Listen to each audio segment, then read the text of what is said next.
E hoje o padre disse para vocês que falaria um pouquinho de Santo Padre Pio. Muitos o conhecem, mas vale a pena repetir. Porque Padre Pio, ele nasceu no dia 25 de maio de 1887. O nome dele inicialmente era Francesco. Aos 16 anos ingressou na vida do noviciado dos capuchinhos, frades menores, aonde adotou o nome Frei Pio. Em 1916 foi transferido para o convento de Santa Maria das Graças em São Giovanni Rotondo, onde passou o resto da sua vida e se tornou grande confessor, aonde ficou de 12 a 14 horas confessando as pessoas. Os seus estigmas, que são estigmas, padre?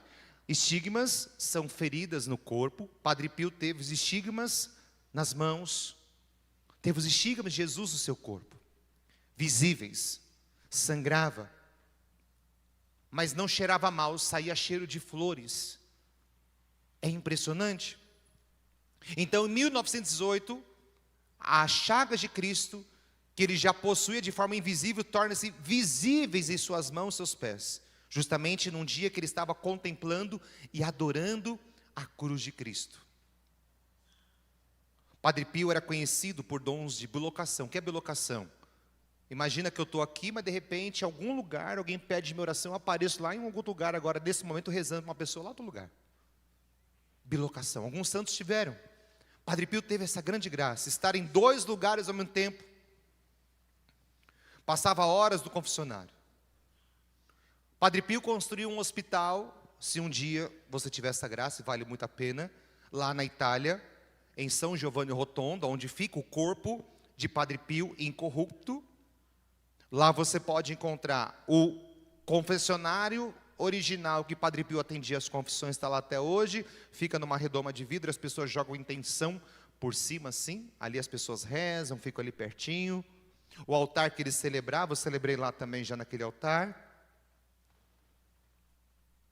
Depois, ali do ladinho, pertinho, você vê também um hospital que ele construiu. É possível visitar o hospital que ele construiu, belíssimo, gigante, monstro, hospital extraordinário. Também é possível você fazer uma rota de turismo dentro do convento, aonde você vê o quarto do Padre Pio, o jeito que ficou, as roupas que sangravam, aonde ele viveu toda a sua vida. Diz que Padre Pio apanhava todas as noites do demônio, todas as noites. Um dia os frades reclamaram porque o quarto dele ficava em cima do refeitório. Então os frades reclamaram para o superior. Então o superior falou: Padre Pio, faz menos barulho. Então ele começou a apanhar em silêncio do demônio. Então ali Padre Pio viveu todo esse tempo. Ele faleceu no dia 23 de setembro, o dia dele amanhã, no ano de 1968, com 81 anos. Seu corpo foi exumado em 2008 e encontrado incorrupto. O seu processo de canonização foi em 2002. 2002, você vê, é um santo aí dos nossos tempos, né? Não é muito distante, né? 2002, ele foi proclamado santo. Seu corpo incorrupto e tinha chagas. E é bonito porque as pessoas que começam a fazer uma experiência com o Padre Pio, ele ficou um período da história, sobretudo quando ele teve as chagas. Então a própria igreja começou a perseguir Padre Pio, dizendo que ele tinha provocado aquelas machucaduras no seu braço, no seu corpo. Então eles confiavam que aquilo não era verdade. Então o Padre Pio ficou afastado de celebrar publicamente durante anos. Então ele se comunicava com os seus filhos espirituais por meio de carta. E até percebendo, a igreja percebendo que não era mentira aquilo, até que ele volta a celebrar publicamente as suas missas. Ele pegou o período da guerra. Muitos soldados afirmam ter visto o Padre Pio rezando no meio da guerra. Aviões que bombardeavam toda aquela região da Bósnia, toda aquela região ali, quando teve aquela guerra. Afirmam ter visto o Padre Pio ali no céu e eles não bombardeavam mais. São muitas as histórias de Padre Pio. Eu fiz uma experiência bonita uns anos atrás, aqui mesmo em São Paulo. Eu não estava aqui na paróquia, ainda estava na outra igreja ainda. E, se eu não me engano, era dia de Padre Pio. E eu tenho um costume, às vezes, de andar com a relíquia do Padre Pio no meu bolso. Não sempre, mas de vez em quando eu estou com a relíquia dele no bolso. E nesse dia eu estava com a relíquia do Padre Pio no bolso.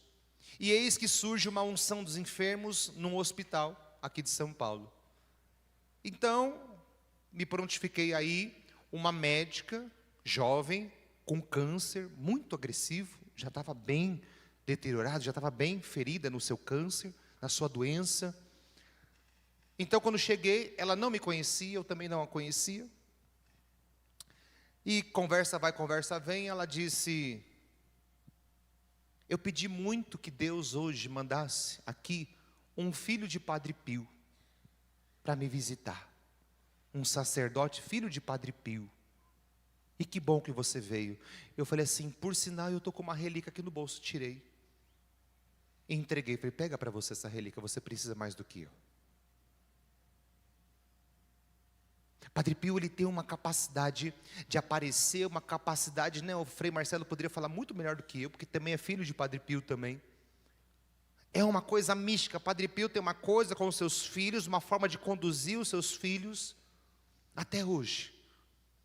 Quando o Padre Pio, então, estava para partir dessa vida, os santos sabiam quando estava o tempo de partir. Disse: olha, meu tempo está chegando, não vá, não, chegou meu tempo, tem que ir. Mas como nós vamos te encontrar? Fica tranquilo, estarei sempre presente no meio de vocês. Padre Pio era um santo muito porreta, né? Era um santo de muita fé, de muita oração, de muita simplicidade, que as pessoas o procuravam muito, para pedir inúmeros conselhos, os pais. Profetizou na vida de inúmeras pessoas. E veja, meus irmãos, Padre Pio não escondeu a luz, mas ele mostrou a luz de Cristo para o mundo. Ele não foi infiel como esse povo da antiga aliança, mas foi fiel à palavra. Ele pagou o preço com o seu corpo, com a tua vida. Padre Pio pagou o preço. Toda sexta-feira da paixão, Padre Pio sentia as dores da paixão. Eram dores intensas. Tem gente que pede: ai, como eu queria ter as chagas de Padre Pio. Mas você não aguenta uma dor de dente, vai aguentar as chagas? Começa a doer a unha, ai, minha unha, já fica deitado, se joga, já faz carência, já fica batendo, birrando lá. A gente às vezes quer ter chagas de Padre Pio, mas não tem capacidade de sofrer nada. Começa a ter um problema: ai, meu Deus, Jesus não me ama. Já é uma choradeira. Então nós precisamos aprender justamente a viver, mostrando essa luz com a nossa vida. Pela fidelidade de Padre Pio, assim como Deus moveu o coração de Ciro, também pela fé de Padre Pio, Deus moveu a igreja, Deus moveu muitos corações, muitas almas, muitas vidas a uma vida de santidade. Conta um fato uma vez, que ele estava no confessionário, e Padre Pio desconfiou que aquilo estava estranho. E ele atendendo uma confissão, e começou a perguntar os pecados, começou a falar, e ele, uma sensação horrível. E Padre Pio fez uma pergunta: qual é o teu nome? De onde você vem? E diz que como uma fumaça, aquela pessoa que era na verdade um demônio desaparece na frente dele, no meio do confessionário. O demônio veio pessoalmente zombar da confissão de Padre Pio. São muitas as histórias, são inúmeras histórias. Ele via as almas das pessoas. O convento ali, aonde eles moram, era uma casa de uma família que doou. E diz um dia Padre Pio naquele lugar, ele começou a ver a alma de uma pessoa. Ele disse: o que você está fazendo aqui? Eu morri aqui nessa lareira. Que lareira? Aqui tinha uma lareira. Um fogo pegou e a pessoa morreu ali. E aquela alma ficou como que vagando. Padre Pio reza e aquela alma vai para o céu. Se a gente começar a falar, nós vamos virar uma madrugada inteira. E não vamos falar a vida inteira de Padre Pio, porque são muitas as histórias. Eu aconselho você, tem um filme do Padre Pio na internet, assista. Tem muitas literaturas ótimas, maravilhosas, de Padre Pio, que vale super a pena você ler e conhecer, e falar assim, deixa eu conhecer esse santo que o Padre está falando aí.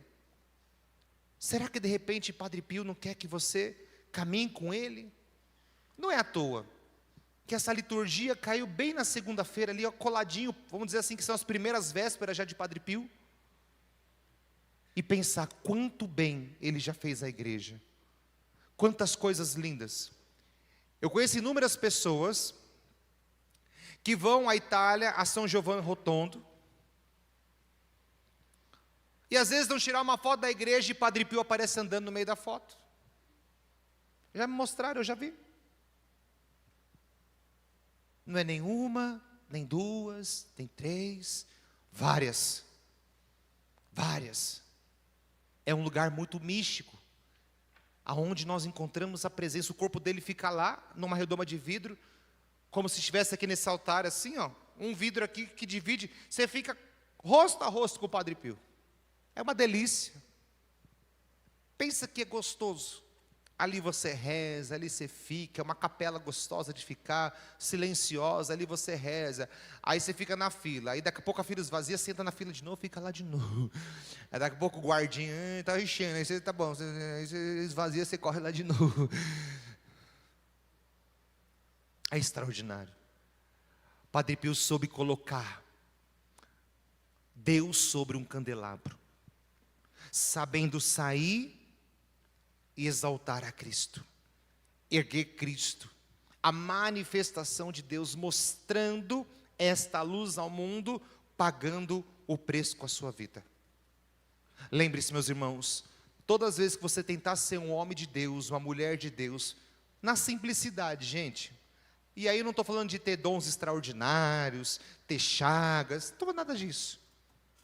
Mas toda vez que você tentar ser um homem de Deus, mulher de Deus, um jovem, um padre, um religioso, um membro de pastoral, que você tentar simplesmente viver aquilo que Deus te pede, na simplicidade, a sua missa dominical, o seu tercinho, a sua confissão, saindo dos vícios, sendo coerente com a tua fé, na simplicidade. Toda vez que você tentar viver a sua vida de fé, vai ter perseguição e as pessoas vão zombar de você. Não tem como.